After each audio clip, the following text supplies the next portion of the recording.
Tak, jesteśmy właśnie na Węgrzech.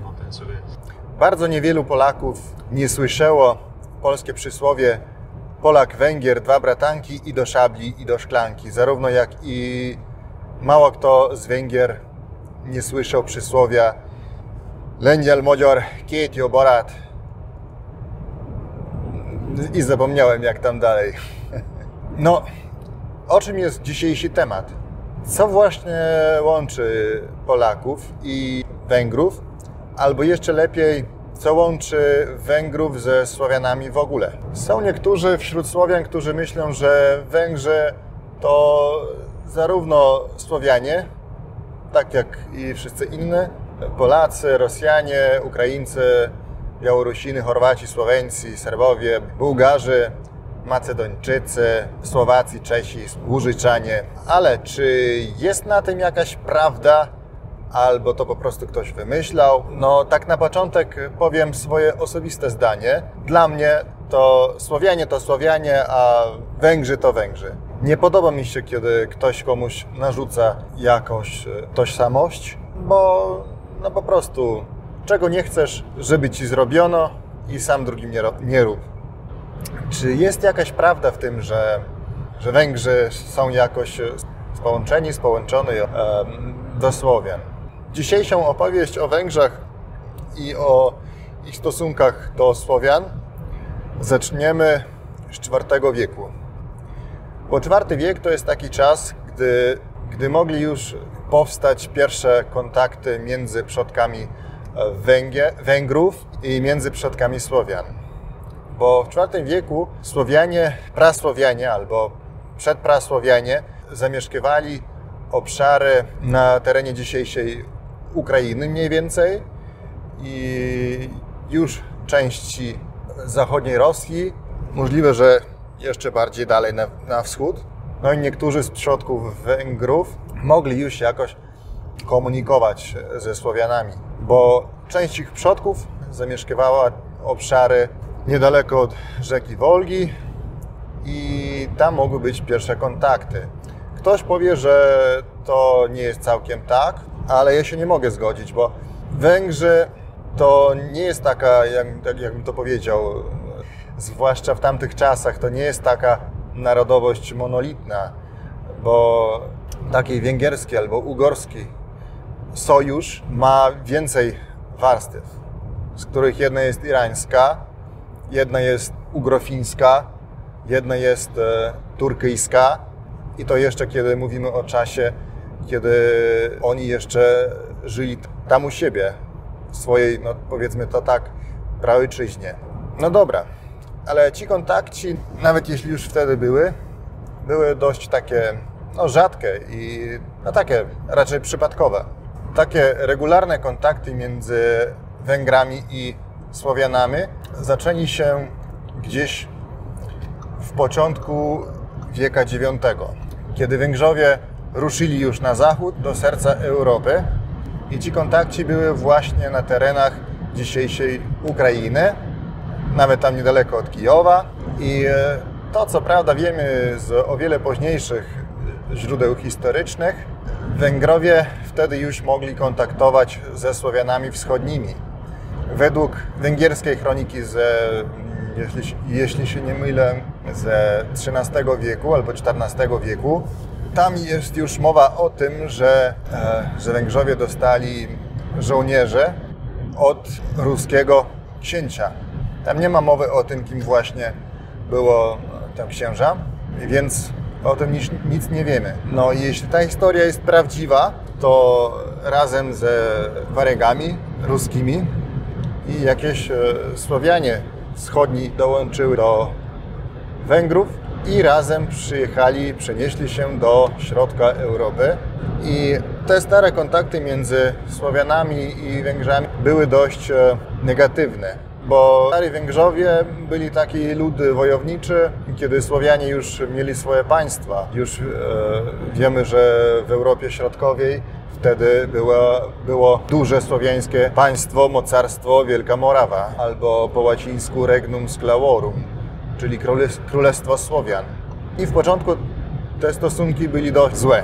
No i co jest ciekawe, w języku węgierskim jest sporo słów, które przywędrowały do języka węgierskiego jeszcze w swojej prasłowiańskiej formie. Na przykład słowo sereń, szczęście, jak u Słowian południowych, srecia, ale u nas bez nosówki. I w węgierskim języku dość dobrze są zachowane te prasłowiańskie nosówki, lecz że to nie są takie nosówki jak w języku polskim, ale jest to spółgłoska plus M albo N. Na przykład przez język prasłowiański Węgrzy dostali słowo obrącz, ze słowiańskiego obrącz oczywiście.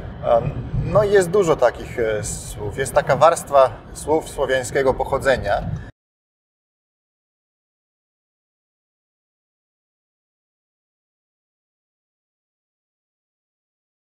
Ale nie wszystkie słowianizmy są z języka prasłowiańskiego. Niektóre słowa są już z późniejszych etapów rozwicia języka słowiańskiego, czyli są już z polszczyzny, z języka słowackiego, z języka chorwackiego, słoweńskiego i tak dalej. Oczywiście Węgrowie, kiedy przenieśli się do Europy Środkowej, tutaj nie znaleźli puste ziemie. Bardzo spora część dzisiejszych Węgier to właśnie terytorium byłego Imperium Morawskiego, Królestwa Słowiańskiego. I oczywiście, że oni nie po prostu tak zniszczyli tych ludzi, którzy tutaj mieszkali. Możemy sobie wyobrazić, że w IX wieku to było wszystko dość chaotycznie, ale już w wieku X jakoś te stosunki między Węgrzami i Słowianami byli trochę lepsze.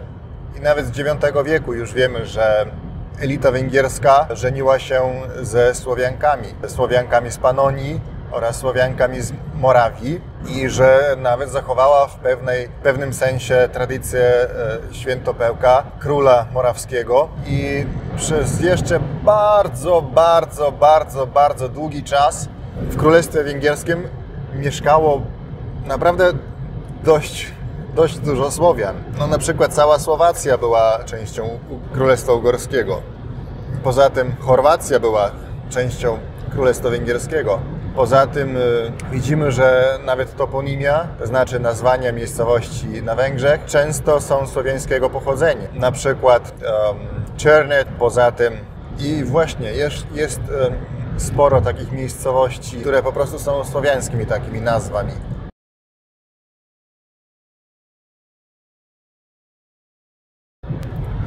No i tak, jesteśmy tutaj na wieku IX. To znaczy już wtedy ci Węgrzowie zaczęli się mieszać ze Słowianami. Częściowo to potwierdzają i współczesne badania genetyczne, które właśnie pokazują, że współczesni Węgrzowie są o wiele podobniejsi do Słowian wokół siebie niż do jakichś tam narodów ze Syberii albo Fino-Ugrów w całości. I co jest bardzo ciekawe, że Węgrzowie o wiele chętniej brali sobie w żony, żenili się ze Słowiankami, tam pochodzenia polskiego, pochodzenia chorwackiego, słowackiego, morawskiego, czeskiego, niż to na przykład robiła szlachta niemiecka. Tutaj może powiedzieć przykład Słowenii, gdzie już po 2 stuleciach Niemcy zmienili całą szlachtę słoweńską, i przeszukali sobie żon z Bawarii, a nie wśród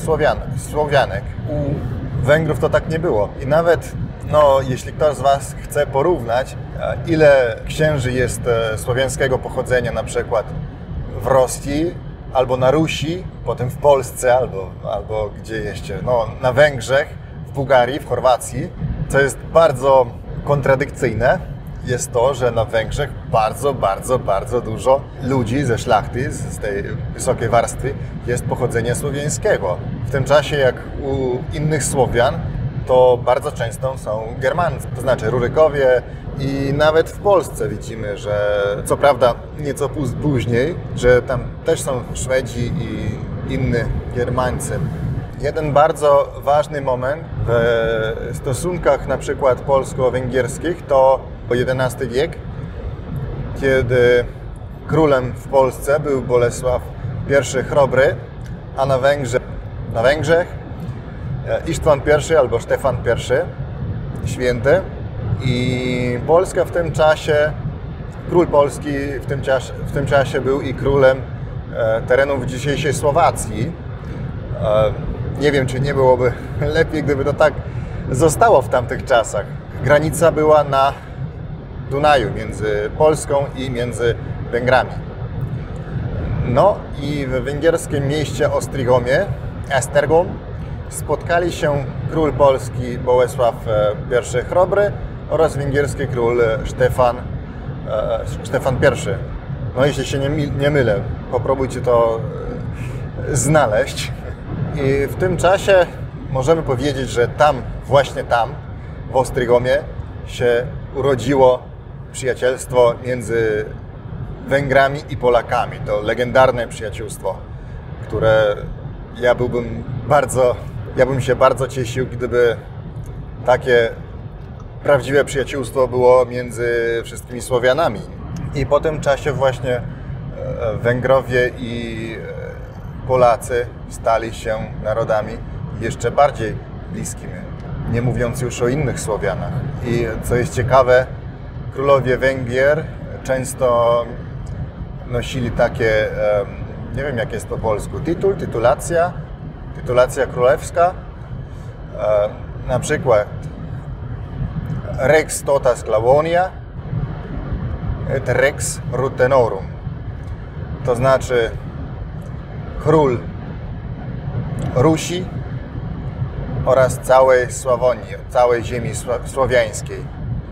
I to było dość często takie. I jeszcze w ciągu całej historii znamy bardzo dużo przykładów, kiedy księżowie ruscy szukali sobie żon na Węgrzech i na odwrót, zarówno jak i wśród Piastowiczów oraz Jagiellońców.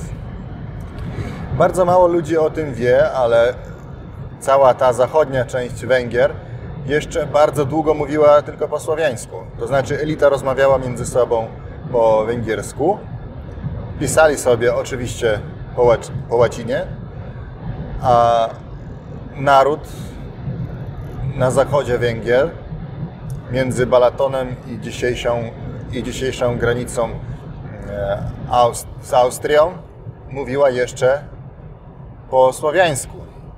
I możemy nawet tak powiedzieć, że coś z tych Słowian zostało jeszcze, ale w wieku XX oni byli w końcu na stale do dzisiejszego dnia dołączeni do Słowenii, mówimy o Prekmurii, i do Chorwacji na przykład, mówimy o regionie, który nazywa się Međimurje. Już tam w wieku XII albo XIII mamy kilka źródeł, które mówią o tym, że Węgrowie to Słowianie. Przynajmniej, że istniała taka myśl między ludźmi tego czasu. Jeden z takich ludzi, którzy o tym pisali, był Dietmar. Szukajcie Dietmara. On mówił o tym, że Słowianom dołączyć jeszcze Węgier, jak niektórzy mówią, że Węgrowie to też Słowianie, to Słowianie to w ogóle największy, najliczniejszy naród w Europie. I poza tym w Wielkopolskiej Kronice tam się już mówi właśnie o tym, to jest XIII wiek, tam się już mówi o tym, że Węgrowie, tak, to Słowianie, ale tam jest taka swoja fantazyjna etymologia, bo autorzy mówią, że Węgrowie są jedni ze połapskich Słowian, którzy przedtem wołali się Wagrowie, a potem po prostu przejechały do Panonii i zaczęły się nazywać Węgrami.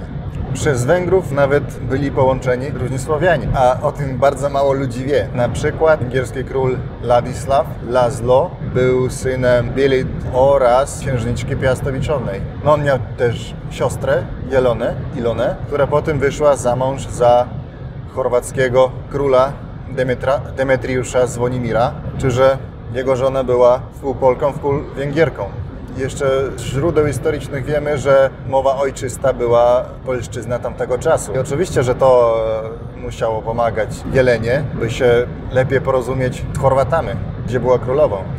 U nas jest znana jako Jelena Liepa. Jest to jeden taki punkt połączenia chorwacko-polskiego, o którym mało kto wie. No dobrze, ale już się odalam od tematu. Bardzo duży kryzys w Królestwie Węgierskim zaczął się w wieku XV, XVI, XVII, kiedy przeciwko nam walczyły siły otomańskie, tureckie. To był bardzo duży demograficzny szok dla Węgrów, bo ocenia się, że między trzecią albo nawet dwoma trzecimi obywatelstwa węgierskiego było albo zamordowano, albo ich po prostu odwieźli do Turcji, do Imperii Osmańskiej. A to, co pozostało w tamtych czasach od Królestwa Węgierskiego, to właśnie tereny dzisiejszej Słowacji oraz zachodnie Węgrzy. To znaczy właśnie te terytoria, które byli jeszcze na tamten czas głównie zamieszkiwane przez Słowian. No, z jednej strony to tak. Z drugiej strony w tych czasach na Węgry przeniosło się bardzo dużo nowych Słowian, czyli Chorwatów, Serbów, w niektórych częściach i Bułgarzy. To byli taki uchodźcy. Możemy powiedzieć, że Węgrzy w tamtym czasie dostali nową dawkę, czy jak się to mówi, iniekcję Słowian. Ci Słowianie z czasem się zasymilowali do narodu węgierskiego i zostali Węgrami. O tym dziś świadczy bardzo dużo nazwisk na Węgrzech, które możemy od razu widzieć, że to są słowiańskie nazwiska. Na przykład bardzo popularne nazwiska wśród Węgrów to Nowak, to Kovács, to znaczy Kowal, to Chorwat, to Mesarosz, od słowa mięso, to Hadrowicz, to nie wiem, kto tam jeszcze był Sandor Petofi albo Aleksander Petrowicz. No jest bardzo, bardzo dużo nazwisk.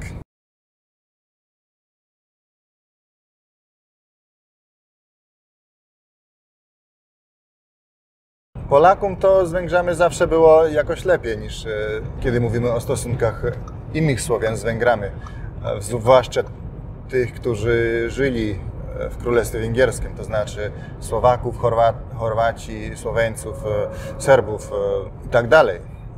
Ale możemy powiedzieć, że to nie było tak źle, jak to się zazwyczaj mówi. Ale co prawda nie było ani tak pięknie. Ale jeszcze przedtem chcę powiedzieć o szlachcicach węgierskich. Nie wiem, czy ten temat w Polsce jest znany albo nie, ale jeden z największych bohaterów historii węgierskich to właśnie chorwackie szlachcice herbu Zrinski. Nikola Zrinski, Petar Zrinski oraz inni, którzy zrobili bardzo dużo nie tylko dla Chorwatów, ale również dla Węgrów. I zwłaszcza znany jest Nikola Zrinski, który w 1566 rokiem zmarł w bitwie pod Sigetem. Bardzo takiej bohaterskiej bitwie. Kto chce, może sobie poszukać tę informację. Zrinski też żenili się z Węgierkami i na odwrót. Jelena Zrinska, mama Ferenca II Rákócziho, nie wiem jak jest po polsku, ona była Słowianką, Chorwatką. No więc dzieje Słowian i Węgrów są bardzo, bardzo połączone. I jest szkoda, że dzisiaj nie wszyscy jesteśmy w takich pięknych stosunkach jak Polacy i Węgrzy. Ale idziemy teraz na ten czas, kiedy wszystko zaczęło się psuć tymi stosunkami. Wszystko się zaczęło po rewolucji francuskiej, kiedy popularnymi stali się nowe nacjonalne idei, kiedy językiem państwowym na Węgrzech stanowi się węgierski język, co jest coś, co mogę tylko pochwalić. Ale węgierska elita, to znaczy bardzo szybko zapomniała o tym, że im się nie podobało, kiedy Niemcy ich nie doceniali i oni już szybko zaczęli z polityką madziaryzacji albo węgryzacji, jak jest po polsku, napiszcie mi.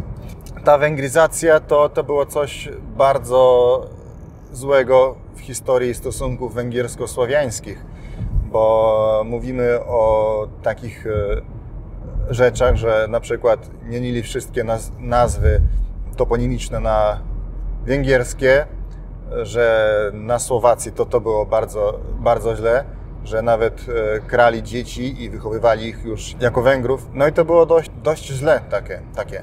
No, coś podobnego działo się między Słoweńcami, to znaczy Prekmurje praktycznie całą swoją historię było częścią Węgier i również w Chorwacji to było bardzo źle. Bardzo dużo Słowian z terenów byłego Królestwa Węgierskiego, to znaczy tam Słowaków, Chorwatów, Serbów, Słoweńców, uważa, że być może to królestwo nadal istniałoby, jeśli by nie było tej węgryzacji, bo tak w sumie to nie było wszystko takie źle. I to zwłaszcza było widać w Chorwacji, gdzie na przykład ta część Chorwacji między rzekami Drawą a Sawą, to znaczy ta, która była częścią ziem świętego Stefana, rozwijała się lepiej i szybciej niż ta część Chorwacji, tam Dalmacja, która była austriacką. Także było i coś dobrego, pozytywnego. Jeszcze nie uchodźcie, a opowiem jeszcze trochę o historii Węgier w XIX i XX wieku, zwłaszcza o tym, co mnie osobiście łączy z Węgrami, nie tylko mnie, a i bardziej moich przodków, bo wszyscy mieszkaliśmy na terenach Królestwa Węgierskiego i byliśmy pod królem Węgier. Nawet w Austro-Węgrii byliśmy węgierską częścią. Tak, zatrzymaliśmy się na historii Węgrii w XIX wieku, a jest to już ten czas, z którym łączy się i moja historia rodzinna. Tutaj już mogę powiedzieć, takie doświadczenia niby osobiste, czy mogę to tak powiedzieć. Mój prapradziadek Mirosław Imre urodził się właśnie w Królestwie Węgierskim w ramach Cesarstwa Austro-Węgierskiego. I w jego czasie i do początku, do pierwszej połowy XX wieku, do końca I wojny światowej, ludzie z mojego kraju bardzo często podróżowali w głęb Węgier. To znaczy, czy już w Budapeszt, czy jeszcze w jakąś inną miejscowość i sporo ludzi mówiło po węgiersku. Jego syn, mój pradziadek Lovro, to jest po polsku jak Wawrzyniec, Lovro, był mobilizowany w wojska królewskie węgierskie w I wojnie światowej. Najpierw go odwieźli do Bratysławy czy do Pożonu, jak to się wtedy nazywało, ale tam wielu z naszych ludzi słowiańskich, których chcieli posłać na wschód, nie chcieli bojować, nie chcieli walczyć, zwłaszcza Słowianie południowe, bo często przechodzili na stronę Imperii Rosyjskiej. Stało się tak, że zaczęła się wojna z Włochami i w tamtym czasie przenieśli mego dziadka do Italii, do Piavi, na front zachodni, a stamtąd on już wrócił. I jego ojciec, mój prapradziadek, i on, mój pradziadek, i mój dziadek, wszyscy byli kowalami. I pamiętam, że dziadek mi opowiadał o tym, że sprzedawać oraz kupować jeździli w tamtym czasie do Budapesztu. Nie do Zagrzebia, a do Budapesztu. To znaczy, do Zagrzebia też mogli, ale głównie to było tam, do jakiegoś miasta na Węgrzech.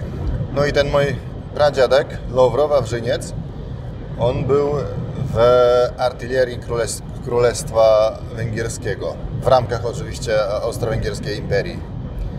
No a potem ze strony mojej mamy, tak, tam był mój prapradziadek, też, który się urodził jeszcze w XIX wieku. On był w I wojnie światowej oficerem w wojsku węgierskim królewskim. Zmarł w bardzo młodym wieku. Miał gdzieś między 30 a 40 latami, bo dostał na wojnie, tak mi się wydaje, dostał tuberkulozę. Możecie mnie poprawić, nie wiem, czy po polsku ta choroba się tak nazywa, no ale w tamtych czasach to była bardzo częsta choroba i bardzo wiele ludzi umarło z powodu tego. I jego syn, nawet nie powiedziałem, jak nazywali tego mego prapradziadka. Był on w węgierskich dokumentach Ferenc Smolkowicz, a tak po naszemu to mówili do niego Franz Smolkowicz. Pomimo wojny on zajmował się, to też nie wiem, jak jest to po polsku, po słoweńsku to jest kożar. To znaczy człowiek, który przygotowuje sierść, skórę zwierzęt dla, nie wiem, tam wszystkiego, co jest potrzebne tam do ubrań, wszystkiego. Jego syn był Matija Smolkowicz. Po węgiersku Matyjasz Smolkowicz. On też walczył, no nie wiem, czy właśnie walczył, czy tylko był mobilizowany do wojska węgierskiego, królewskiego w ramkach Austro-Węgrii. On był, po naszemu to jest mlinar. Człowiek, który robi mąkę, pszenicę. No to jest chyba tyle, co jest połączone z I wojną światową. Nie wiem, co się w Polsce mówi o tym, w jakich stosunkach byli Węgrzy, to znaczy Madziarze, do innych Słowian Królestwa Węgierskiego, ale jak już mówiłem przed tym, to w XIX wieku te stosunki byli takie niedobre stosunki. I w ramkach tego i w moim regionie stało się tak, że u nas ten rząd węgierski ganiali. W tym uczestniczyli też niektórzy z moich krewnych. Wujek mego dziadka, którego potem zmordowali komuniści w II wojnie światowej. On był jeden z ludzi, który właśnie to robił, chociaż sam się bardzo dobrze nauczył węgierskiego i potem, kiedy się zaczęła II wojna światowa, mówili do niego Węgrzowie: byłeś dobrym Serbem, będziesz dobrym Węgrem. Nie wiem, czemu mówili, że on był Serbem, bo on nie był Serbem w ogóle. On był Chorwatem, Jugosłowianinem, no ale jakoś się tak to tam mówiło wśród Węgrów. On był chrześcijaninem i uważał, że należy się słuchać władzy i szanować. No i w ogóle wtedy Węgrzy zrobili z niego, jak jest to po polsku, wójta mojej, chcemy się powiedzieć po słowacku, dzieliny, wsi. No. Wójta wsi. Po węgiersku to się nazywało birów. On był takim lojalistem w stosunku do Węgier. No, czy możemy to tak to nazwać? Ale tak tajemnie uratował bardzo dużo Jugosłowian, tak tajemnie. Także Węgry bardzo dobrze go znali już, że mówili, że co robisz ty, lisjaku? Niedługo wypuścisz nam wszystkich partyzanci. Ale potem rząd komunistyczny go zamordował. I dopiero niedawno dowiedzieliśmy się, gdzie to zrobili. No dobrze. Dalej co było? Mówiąc o stronie moich przodków, o rodzicach mojej babci ze strony ojca, to znaczy mój pradziadek Stjepan Ištvan też był mobilizowany w II wojnie światowej. On nie walczył, był, jak to się po polsku nazywa, to znaczy człowiek, który nie jest na froncie, ale który ma obowiązki za tym frontem. To jest, robił takie rzeczy jak logistyka, przysyłał co było trzeba i tak dalej. A w tym czasie mój region był pod węgierską okupacją. I wtedy to było tak właśnie, że babcia mi mówiła, że w szkole, kiedy się rozmawiało po słowiańsku, to ich bili i mówili, że węgierski chleb jeść możecie, a mówić po węgiersku nie możecie. No i to właśnie tak było. A jeszcze coś nie powiedziałem, co się stało u nas w 1919 roku, kiedy się zakończyła I wojna światowa. U nas, właśnie akurat w moim kraju, w mojej części Chorwacji, było takie powstanie. Bardzo trudno powiedzieć, jakie to było powstanie, to się już później interpretowało jako takie powstanie nacjonalne, ale to miało też wielu cech takich rewolucyjnych, w sensie biednych przeciwko bogatym. I było coś podobnego jak to, co się działo w Rosji, chociaż i elementy takie narodowe. I w tym czasie Węgrzy zabili sporo ludzi w tej mojej części Chorwacji.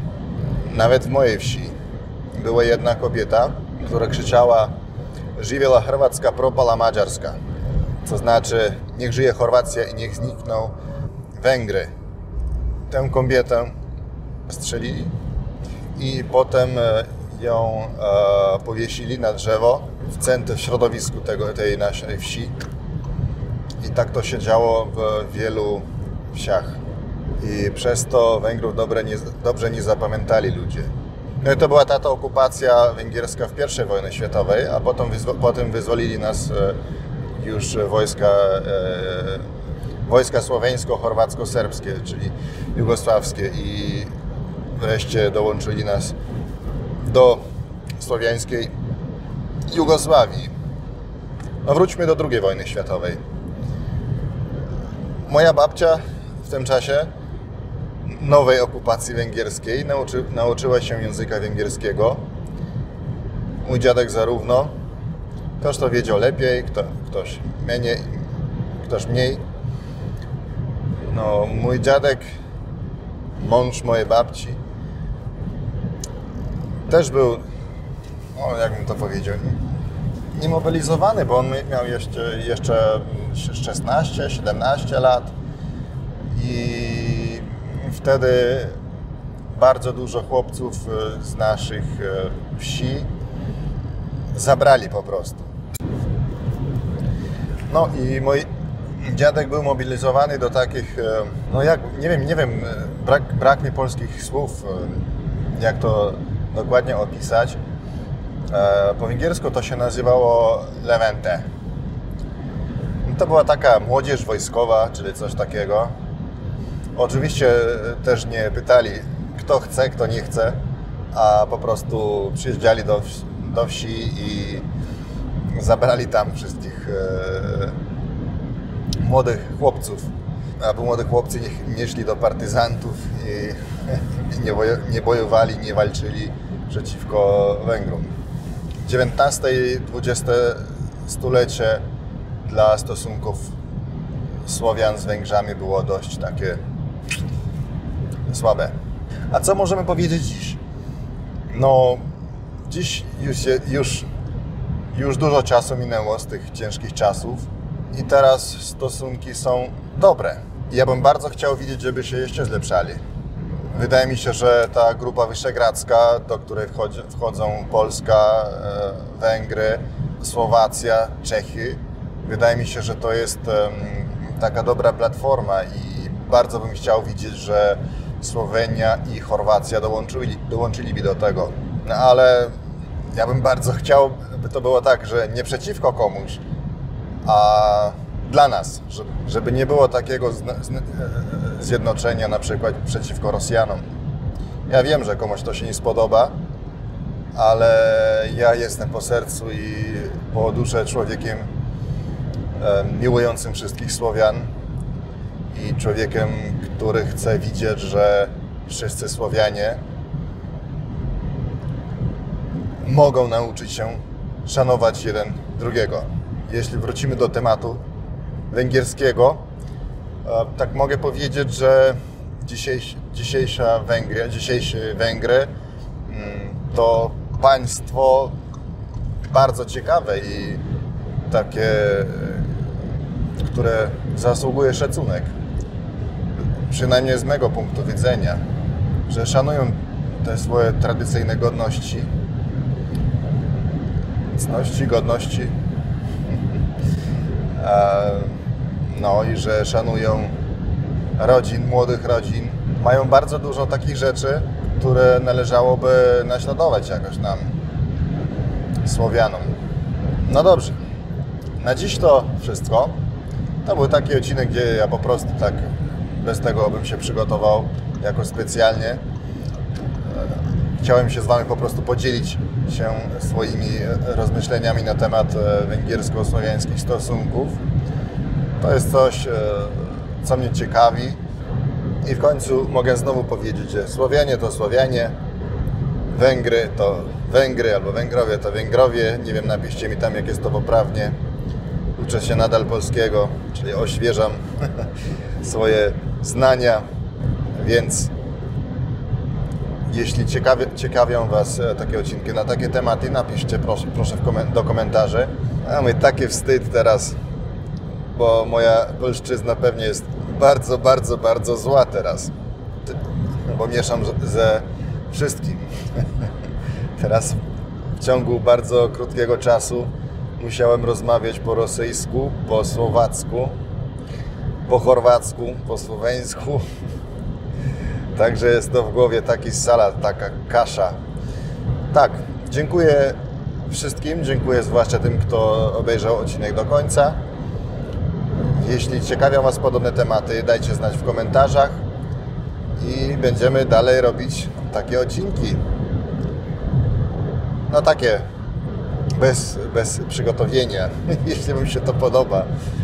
A te, gdzie gotuje się na nich bardziej tak, powiedzmy, że piszę scenariusze, że robię badania. Myślę, że będziemy nadal robić takie odcinki, ale oni nie mogą wychodzić tak szybko. Już teraz mówię. Także do zobaczenia w następnym odcinku.